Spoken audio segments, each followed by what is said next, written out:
सभी श्रोताओं का श्री रामचरितमानस में हार्दिक स्वागत अभिनंदन। आज इस वीडियो में श्री रामचरितमानस के बालकांड के दोहा नंबर 165 और 166 का संपूर्ण अर्थ प्रस्तुत है। बढ़ते हैं दोहे की तरफ। एव मस्तु कहि कपट मुनि बोला कुटिल बहोर, मिलब हमार भुलाब निज कहूँ तहमई न खोर।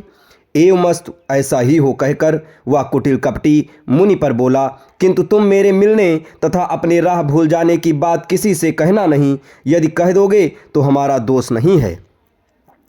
ताते मैं तो ही बर जहूँ राजा, कहें कथा तो परम अकाजा।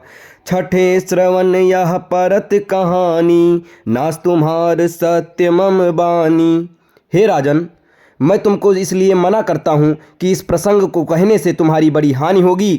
छठे कान में ये बात पड़ते ही तुम्हारा नाश हो जाएगा। मेरा ये वचन सत्य जानना। यह प्रगटे अथवा द्विचश्रापा, नास तोर सुन भानु प्रतापा। आन उपाय निधन तव नाही, जो हरिहर को पहि मन माही। हे प्रताप भानु, सुनो, इस बात के प्रकट करने से अथवा ब्राह्मणों के शाप से तुम्हारा नाश होगा, और किसी उपाय से चाहे ब्रह्मा और शंकर भी मन में क्रोध करें तुम्हारी मृत्यु नहीं होगी। सत्यनाथ पद गहि निप भाषा, द्विज गुर कोप कहूँ को राखा। राखहि गुर जो गोप विधाता, गुर पर विरोध नहीं को जग त्राता।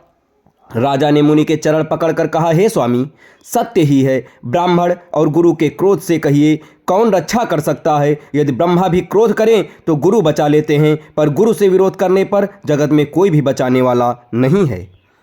जो न चलब हम कहे तुम्हारे, हो नास नहीं सोचे हमारे। एक ही डर डर पत मन मोरा, प्रभु महिदेव श्राप अति घोरा। यदि मैं आपके कथन के अनुसार नहीं चलूँगा तो भले ही मेरा नाश हो जाए, मुझे इसकी चिंता नहीं है। मेरा मन तो हे प्रभु केवल एक ही डर से डरा रहा है कि ब्राह्मणों का शाप बड़ा भयानक होता है। हो ही विप्र बस कवन विधि, कहूँ कृपा कर सो। तुम तज दीन दयाल, निज हितु न देखूँ को। वे ब्राह्मण किस प्रकार से वश में हो सकते हैं, कृपा करके वह भी बताइए। हे दीन दयालु, आपको छोड़कर और किसी को मैं अपना हितु नहीं देखूंगा। सुन निप विविध जतन जग माही, कष्ट साध्य पुनि होई कि नाही।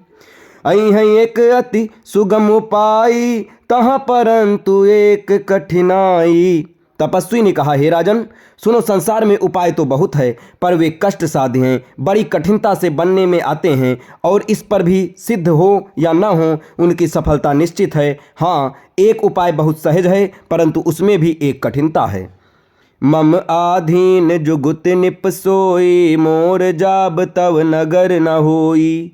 आजु लगे अरु जब ते भयऊँ, काहू के गृह ग्राम न गयऊँ।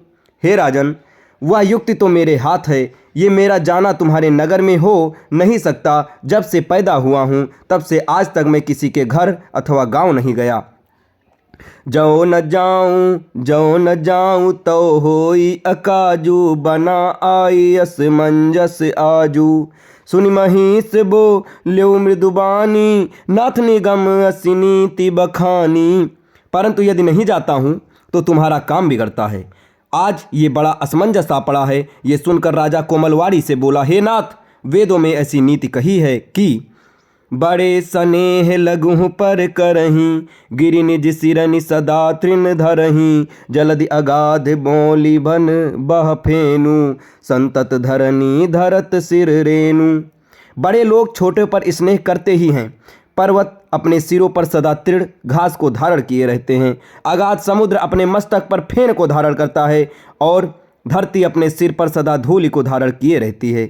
अब इसके आगे की कहानी आपको अगले वीडियो में बताई जाएगी। तब तक हमारे साथ बने रहें। धन्यवाद। जय श्री राम।